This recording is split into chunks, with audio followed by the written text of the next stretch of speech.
धर्म पूर्वक अर्थ कमाओ, पाप का पैसा नहीं। खूब भगवान नाम जप, भगवत कीर्तन, ये परम पुरुषार्थ है, इसी से भगवत प्राप्ति हो जाएगी। और ज्यादा प्रपंच करने की जरूरत नहीं। क्षमावशी कृतिर्लोके क्षमया किम न साध्यते, शांति खड्गः करे यस्य किम करिष्यति दुर्जना।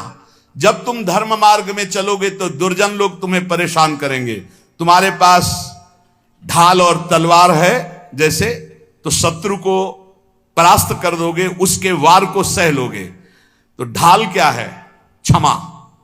आपको जब कोई गाली दे, अपमान करे, तो अपने भजन को बचाने के लिए क्षमा रूपी ढाल का प्रयोग करो। और दुर्जन जब प्रहार करते हैं, निंदा करते हैं, अंदर से बाहर से, अंदर से काम क्रोध आदि, तो शांति रूपी तलवार से काट दो। शांत रहो, चुप रहो, क्षमा कर दो। क्षमा रूपी ढाल, शांत रूपी तलवार, इससे आप क्रॉस करते हुए चले जाओगे भगवत मार्ग में आगे। स्वर्ग के देवता, बड़े बड़े देवता जिसको नमस्कार करते हैं, वो कौन सा पुरुष होता है? बोले वो दो प्रकार के होते हैं। एक होते हैं जो बलपूर्वक दंड देने में क्षमता रखते हैं, पर उनका अपमान निंदा करो वो सह लेंगे, और निर्धन होने पर भी, अवसर आने पर सब कुछ लुटाने के लिए तैयार हैं। इन दो पुरुषों को बड़े बड़े देवता भी नमस्कार करते हैं। गरीब होने पर भी दान देने का उत्साह, और बलवान होने पर भी सहनशीलता। दूसरे के द्वारा किया हुआ निंदा, अपमान आदि मौन होकर सह लेते हैं, यद्यपि सामर्थ्य उनमें दंड देने की है। गरीब होते हुए भी दूसरों को खिलाने पिलाने, दान देने का उत्साह, इन दो को बड़े बड़े देवता भी नमस्कार करते हैं। द्वांभसी निवेष्टव्यो गले बद्ध्वा दृढ़ाम शिलाम, धनवंत मादातारम दरिद्रम चातपस्विनम। ये दो मरे हुए ही समझो, संसार में जीवित है, पर इसका अर्थ सीधे होता है कि गले में पत्थर डालकर डूब के मर जाने वाले स्वभाव वाले हैं। क्या? जो धनी होने पर भोग विलासिता में पैसा खर्चा करते हैं। एक होटल में गए, लाखों रुपए खर्चा कर दिए। अरे 250 ग्राम आटा नहीं खा सकते हो? कितने का 250 ग्राम आटा होता है? 1-2 कटोरी दाल सब्जी ले लो, 2-4 रोटी ले लो, खा लो। प्रकृति के पैसे को बर्बाद करते हो। 5 लाख उड़ाया है, 5 लाख में 500 आदमी खूब बढ़िया भोजन पाते और बढ़िया स्वस्थ रहते। ऐसे विचार करना चाहिए। दुर्गति किनकी होती? जिनको इस जन्म में धन मिला और वो दूसरों की सेवा में, भागवतिक सेवा में न लगाकर भोगों में लगाते हैं। पीछे वाले श्लोक में था, कह द्वाविमौ पुरुषो राजन स्वर्गस्योपरि तिष्ठितः प्रभुश्च क्षमया युक्तो दरिद्रश्च प्रदानवान। जो गरीब होकर दूसरों को दान देने का उत्साह रखता है वो, और जो बलवान होने पर दूसरों को क्षमा कर देता है वो, इन दो को देवता भी नमस्कार करते हो। देवलोक के भी ऊपर गति पाने वाला है। और इन दो को, जो धनी होने पर, धन होने पर भी साधु सेवा, गौ सेवा, भक्त सेवा या समाज सेवा में ना देकर वो उड़ाता है नाना प्रकार के काम भोग, विषय भोग, मनोरंजन में। ऐसा नहीं कि प्रकृति का धन तुम्हें मिला, तुम उसके स्वामी जो चाहो कर लो। तुम सिर्फ मुनीम हो, स्वामी तो भगवान है। हिसाब से चलो, नहीं सब छीन लिया जाएगा। जो धनी होने पर मदांध होकर गलत जगह धन खर्चा करता है, मैं इसका स्वामी हूं, और सही ढंग से उसका खर्चा ने, सो धन धन्य प्रथम गति जाकी। अरे कितने ऐसे बीमार लोग हैं जिनके पास अर्थव्यवस्था नहीं। कितने भूखे लोग ऐसे हैं जिनके पास भोजन व्यवस्था, हम कह रहे हैं बहुत वास रहित लोग हैं जिनकी वास व्यवस्था नहीं। तुम्हारे पास धन बड़ा है, अरे कितने कितने करोड़ ऐसे मनोरंजन में। पूरे भारत में एक एक कुटिया बना दो, एक एक गांव में, तो एक एक परिवार तो रह जाएगा। धन का सदुपयोग है दूसरों के सुख में लगाना, अपने मनोरंजन में लगाना नहीं। अपनी आन बान शान किसमें है? भगवान प्रसन्न हो जाए, इसमें नहीं है कि संसार जान जाए कि हमने इसके लिए इतना पैसा खर्चा किया। दुर्गति होती है। धन अगर वो धर्म विरुद्ध आचरणों में जा रहा, तो तुम स्वामी के द्वारा दिए हुए धन का अपमान करो। तुम स्वामी नहीं हो, लक्ष्मीपति नारायण है, तुम थोड़ी हो। तुम तो मुनीम हो, तुम्हें केवल पुण्य बल से उतना अधिकार मिला है, छीन लिया जाएगा, देख लेना। इसी जन्म में दोनों क्रियाएं देखी गई। मदोन्मत्त हो जाने से श्री वैभव अंतर ध्यान हो जाता, खत्म खेल, पूरा जीवन जेल में काटो। और जो दरिद्र होने पर कष्ट सहकर भगवान नाम जप करके अपना काम नहीं बना लेता है, भोगों के लिए ललचाता हुआ दूसरों की चाटुकारिता करता है, दोनों मरे हुए पुरुष हैं ये, मरे हुए। जिन्हारी भगत हृदय नहीं आनी, जीवित सौ समानते प्राणी। हरणम च परश्वानाम परदाराभिमर्शनम सुहृदश्च परित्यागस्त्रयो दोषा छयावहा। महान धर्मावतार भगवान की परम प्रेमी विदुर जी, ये जो दूसरे को फुसला कर या जबरदस्ती या किसी भी प्रभाव से दूसरे की संपत्ति का अपहरण करते हैं, या मित्र की पत्नी या व्यवहार बनाकर या प्रलोभन करके दूसरे की स्त्री के साथ सहवास करते हैं, और जो अपने मित्र के साथ दगाबाजी धोखाबाजी सुहृदों का परित्याग करते हैं, इनको निश्चित दुर्गति प्राप्त होती है। ध्यान से सुन लो, यही निर्णय करने वाले हैं। धर्मराज का सीधा अवतार विदुर जी हैं और धर्म का अंशावतार युधिष्ठिर जी हैं। सीधा धर्मराज ही आए हैं विदुर जी के रूप में। वही कह रहे, हरणम च परश्वानाम परदाराभिमर्शनम, बहुत बड़ा पाप है अपनी भागवतिक पद्धति से स्वीकार की हुई अर्धांगिनी के सिवा किसी माता बहन की, वो तुम्हारी दुर्गति कर देगा, या अपने पति के सिवा किसी और, वो तुम्हारी दुर्गति कर देगा। परदाराभिमर्शनम, आयु क्षीण हो जाती है, श्री क्षीण हो जाती है। आपको लगता है, कहते हैं कुछ लोग ऐसा कहते हैं कि आप जो जो वर्णन करते हो सब उसमें बड़े मौज से है। तुमको बताया है आखिरी इच्छा पूर्ति की जाती मरने वाले की। इनकी आखिरी इच्छा है तुम अजर अमर तो हो नहीं तो देख लेना इनकी क्या गति होगी। भैया 2-4 बार डकैती से सफल हो गया तो लाखों रुपया उड़ा रहा, तुम कह रहे हो बड़े मौज में, और जिस दिन पकड़ा जाएगा ना और फिर जब दंड उसको मिलेगा तब आप देखने नहीं जाओगे कि उसको क्या क्या दंड मिलता है। ऐसे ही जब यमपुरी में जीव जाता है यहां से कर्म करके, तो शास्त्रों में पढ़ो, तुम्हें शास्त्रों तक पहुंच नहीं और विश्वास नहीं तो तुम मानते नहीं हो कि नरक है। जो दूसरे का धन अपहरण करता है, दूसरे की स्त्री का संसर्ग करता है, मित्र बना करके व्यवहार बना करके पराई स्त्री के साथ सहवास करता है या पराय पुरुष से सहवास करता है, जो अपने सुहृद मित्र को धोखा देता है, परित्याग करता है, ये सब नरक जाने वाले पाप हैं। भक्तम च भजमानम च तवास्मीति च वादिनम त्रिनेतात शरणम प्राप्तान विस्मेपि न संत्यजे। जो तुम्हारा भक्त हो, तुम्हारी सेवा में रहा हो और एक बार हृदय से कह दिया कि मैं आपकी शरण में हूं, ऐसे 3 प्रकार के मनुष्यों के संकट आने पर पूर्ण रूप से सहयोग करना चाहिए। गृहस्थ में अपने कुटुंब में जो सबसे बूढ़ा हो उसको सबसे पहले भोजन देना चाहिए, धर्म का आदेश है।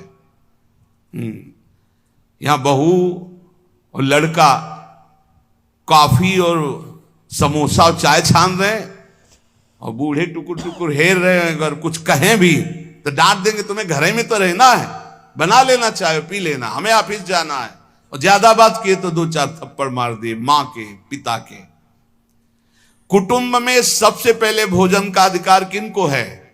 गरम गरम भोजन बना के पहले वयोवृद्ध, फिर दूसरा अधिकार बच्चे, फिर तीसरा अधिकार अपने जो आए हुए जन हैं, जो घर के जन हैं। बनाने वाला सबसे बात के, ये नहीं कि बनाने वाला पहले चक छान के फिर जो मनाया सो परोस दिया। ये वो रसोई में कभी कमी नहीं हो सकती जो ऐसी रसोई होगी। एक अन्नपूर्णा जी का कृपा प्रसाद होता है उस रसोई में कभी भोजन पाया ना जाए, रसोई कभी जूठी ना हो, बाहरी कोई रसोई देख ना पावे, रसोई पर्दे में रहे और पवाते रहो। आप देखो अन्नपूर्णा कैसे आप पर कृपा करती है। लेकिन यहाँ तो ऐसे दलित दुराए की हद है। वो उतार के रखा, धुआं निकला, मुंह में डाल के खा रहे हैं, वही खा रहे हैं, परोसा। ना भगवान से मतलब, ना भगत से मतलब है, ना बूढ़ों से मतलब है, ना ऐसी दलिद्रता छाई हुई है रसेंद्री जनेन्द्री की, पूछो मत। ध्यान से सुने, इसीलिए महापुरुषों के वचन सुना रहे। आज से जो सुन रहे हैं, भोजन में सबसे पहला अधिकार रसोई में वयोवृद्ध का है। हम कह रहे ठाकुर जी को भोग लगा दिखा के उनको पवाओ, पहले बच्चों को पवाओ, जो और अपने जन उनको। रसोई करता वो सबसे बात के, जो घर का स्वामी बनने का अधिकार रखते हैं उनको सबसे बात के पाना चाहिए, पहले सबको पवा देना। मुखिया मुख सो चाहिए, खान पान सो एक भी ऐसा कोई भोजन का पदार्थ ना हो जो किसी को न दिया गया हो। छुपाव नहीं होना चाहिए। रसोई में जो बने सबको, पंगत में जो परोसा जाए सबको, नहीं परोसा ही ना जाए। ध्यान रखना, नहीं इससे अपराध लगता है। 20 को कुछ और, 30 को कुछ और, 50 को कुछ और, ऐसा एक मुखिया मुख सो चाहिए, खान पान सो एक। घर में जो चीज बनाओ वो सबको बराबर दो। ऐसा नहीं होना चाहिए कि आप अपने लिए कुछ अलग, उनके लिए कुछ अलग। जब अपनी मोह वृत्ति होती है, सत्संग का ज्ञान नहीं होता तो अलग अलग होता है, बहुत विचित्र होता है, बड़ा अपराध बनता है। दूसरा, अपने संबंध में जो संकट में पड़ा हो तो बिना बुलाए अपने आप जाकर उसका सहयोग करना चाहिए।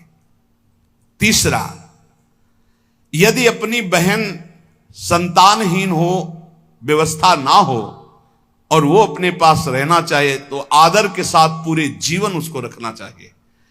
भगवान धर्म स्वरूप विदुर जी कह रहे, अगर गृहस्थी में रहकर ये 4 आचरण संभाल ले जो अभी बोले गए और नाम जप करे तो भगवान की प्राप्ति निश्चित है। बड़े बूढ़ों को भोजन में सबसे पहला अधिकार है। बड़े बूढ़े भगवान साक्षात, मातृ देवो भव, पितृ देवो भव। यदि तुम्हारा कोई संबंधी कष्ट में है तो बिना बुलाए जाओ, उसका सहयोग करो।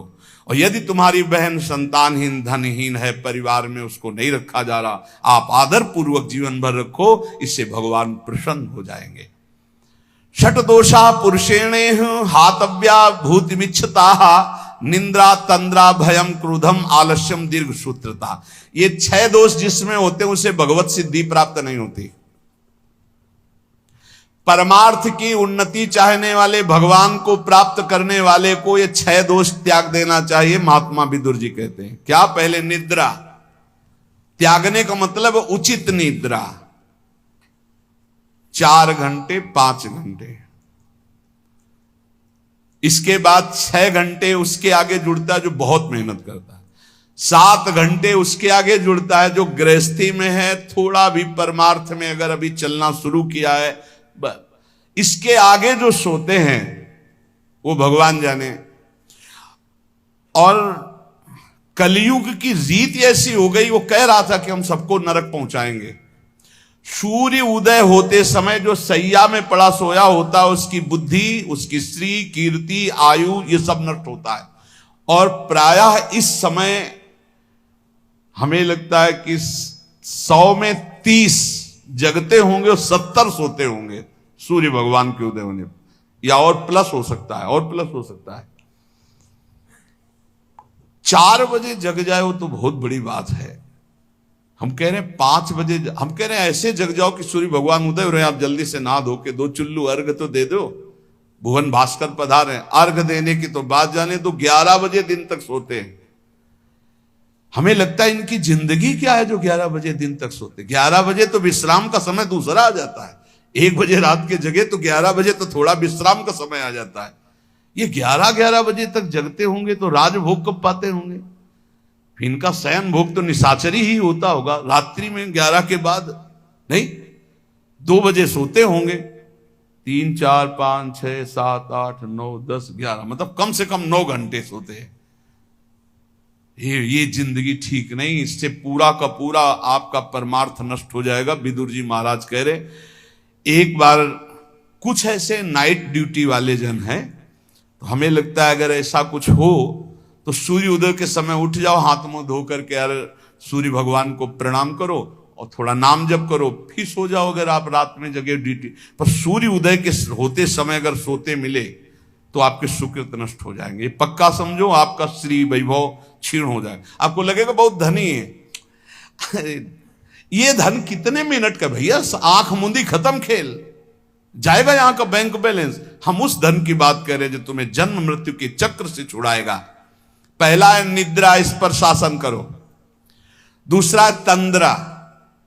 तंद्रा का मतलब होता है ना नींद है ना जागृत है, वो एकदम खोए रहते हैं, ऐसे चेतना में आए, ना सो रहे हैं ना जग रहे हैं। सोने का मतलब था सोने में एक अलार्म बजता रहता, वो पता चल रहा है कि सो रहा है। और एक तंद्रा होती कि उसमें अलार्म नहीं बजेगा, वो चल रहा, वो तंद्रा।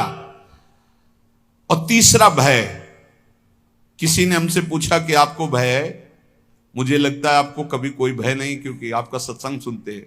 हम कहा एक भय है, एक भय हर समय बना रहता है कि लाखों की श्रद्धा है, हे भगवान कभी हमारे द्वारा मन वचन कर्म से ऐसा कोई कार्य न बन जाए जिससे किसी की श्रद्धा नष्ट हो जाए, उसका भगवत मार्ग रुक जाए। बस एक बात का भय रहता है, हमारे द्वारा कहीं कोई ऐसी वचन न निकल जाए किसी को पीड़ा पहुंचे, हमारे द्वारा कोई ऐसा कर्म न बन जाए जिससे किसी की श्रद्धा नष्ट हो जाए। क्योंकि संतों पर श्रद्धा बहुत समय के बाद होती है।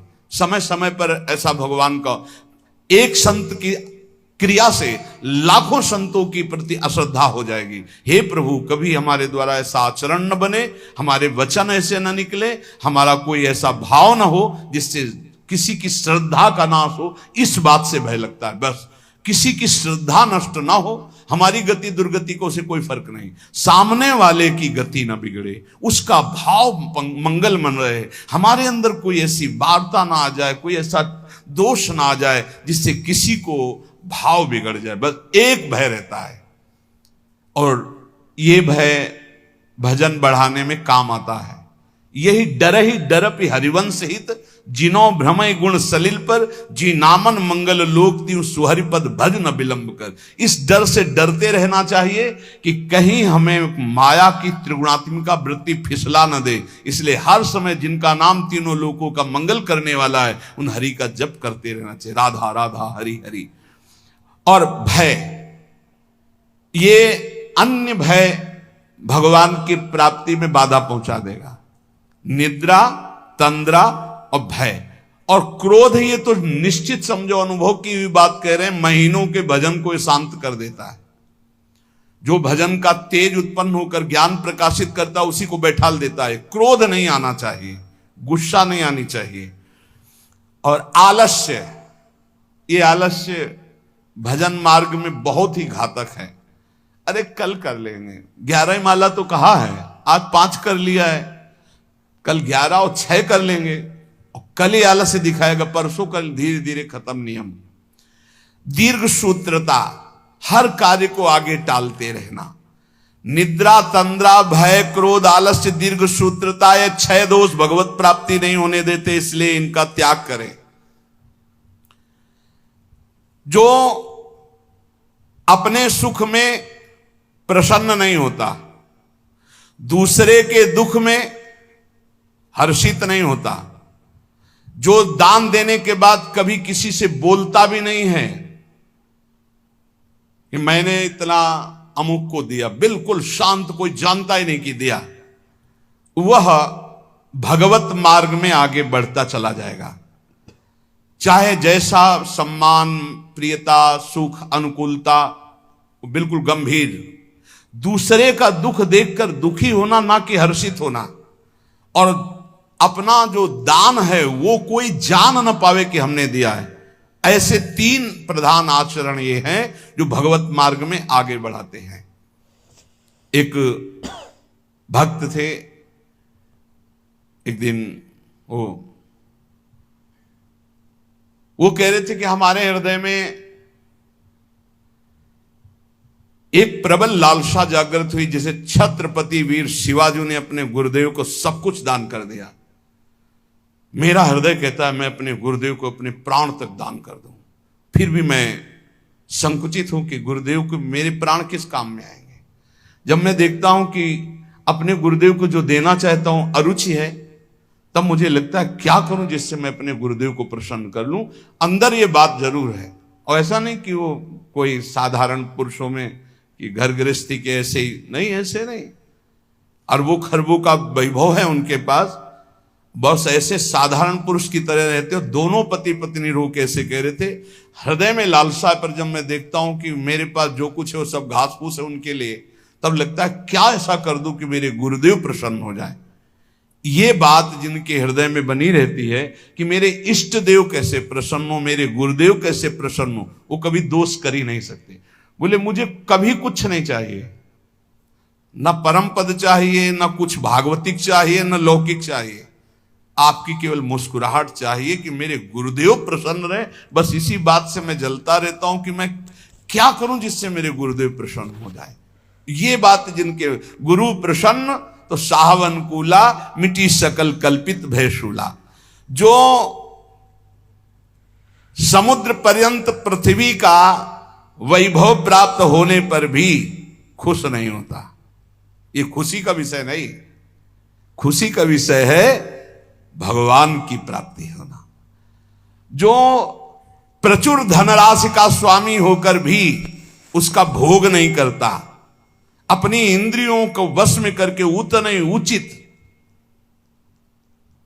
एक हमने देखा बड़ा वैभव था लेकिन वो उतना ही प्रयोग करते थे जितना, अगर उनको 100 ग्राम पानी की जरूरत है तो 5 ग्राम पानी भी एक्स्ट्रा नहीं गिरने देंगे। कहते हैं प्रकृति का है ये, उतना ही लो जितना आपको जरूरत है, बिजली उतना ही लो जितनी जरूरत है, वस्तु बहुत है लेकिन उतना ही प्रयोग करो जितना जरूरत है, वो प्रकृति की है, भगवान ने आपके हिस्से में दी, प्रकृति की सेवा में लगा दो। समुद्र पर्यंत पृथ्वी का वैभव, प्रचुर धनराशि का स्वामी होकर भी जो अपनी इंद्रियों पर अधिकार रखता है, फूला नहीं होता, अभिमान नहीं करता, उचित प्रयोग करके दूसरों की सेवा में लगाता है, वो भगवत प्राप्ति के लिए आगे बढ़ जाता है। और जो उसका इंद्रियों में वश, इंद्रियों के वश होकर भोगों में व्यतीत करता है, वो ऐश्वर्य से भी भ्रष्ट हो जाता है और दुर्गति को प्राप्त होता है। अनुसूयायाम आर्जवम शौचम संतोषा प्रिवादिता दमः सत्य मनायासो न भवंती दुरात्मनाम। किसी के गुणों में दोष ना देखना, सरल स्वभाव रखना, पवित्र वस्त्र, पवित्र शरीर, पवित्र विचार रखना, संतोष, प्रिय वचन, इंद्रियों को भोगों से हटाना, सत्य भाषण करना और क्लेश तनिक भी मन में ना आने देना, संतुष्टायन के हर स्थिति में प्रसन्न रहना सीखो।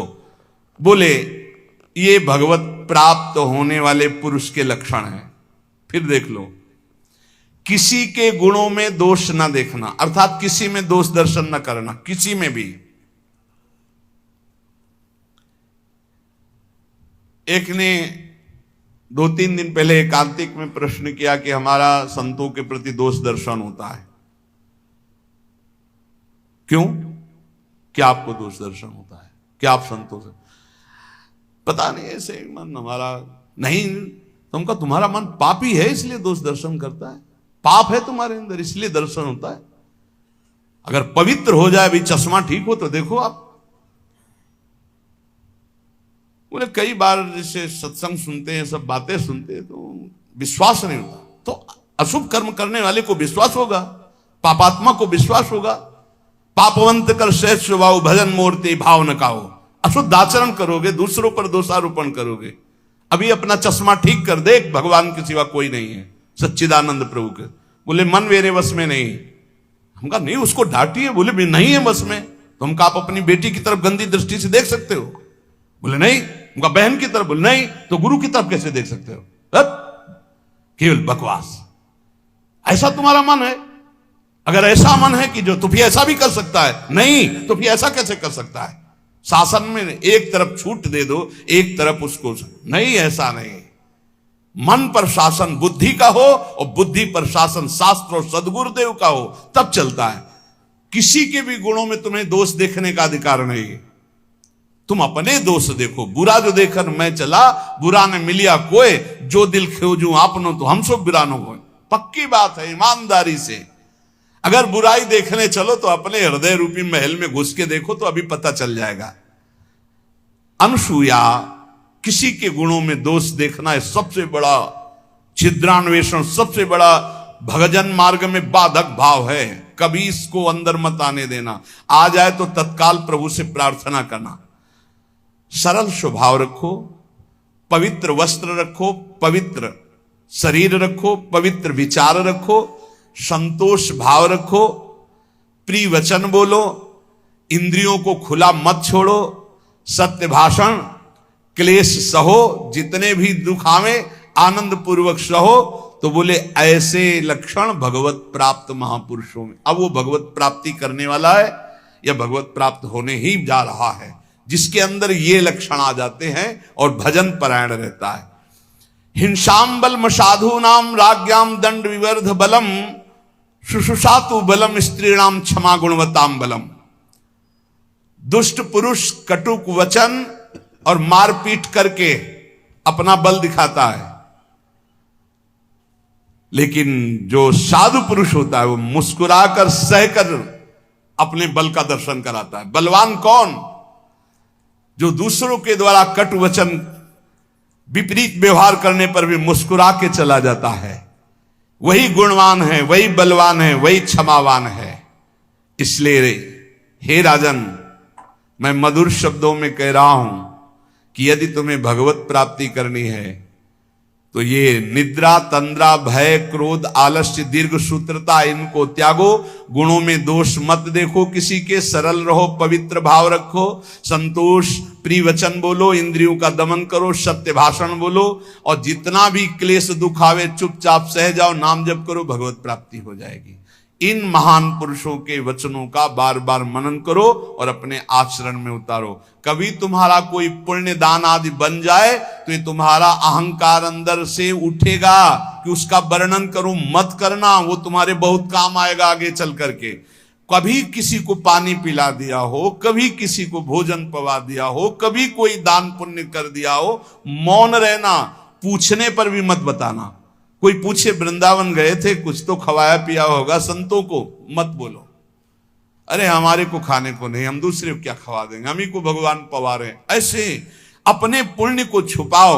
और अगर कोई संत महापुरुषों का समागम मिले तो भगवत प्राप्ति के योग्य जो वचन निकल रहे उनको ऐसे पकड़ो जैसे कोई गरीब आदमी संपत्ति को पकड़ता है, और उन वचनों का बार बार मनन करो। तो जैसे पात्र को मांजा जाता है तो निर्मल हो जाता है, ऐसे जब हम सत्संग के वचन चिंतन करते हैं तो हमारा मन, हमारा बुद्धि, हमारा चित्त, हमारा अहंकार ये निर्मल होने लगता है। निर्मल अहंकार भगवत स्वरूप है। इसलिए खूब नाम जप करो, सत्संग का मनन करो, और इसी जन्म में हम भगवत प्राप्ति करें ऐसा निश्चय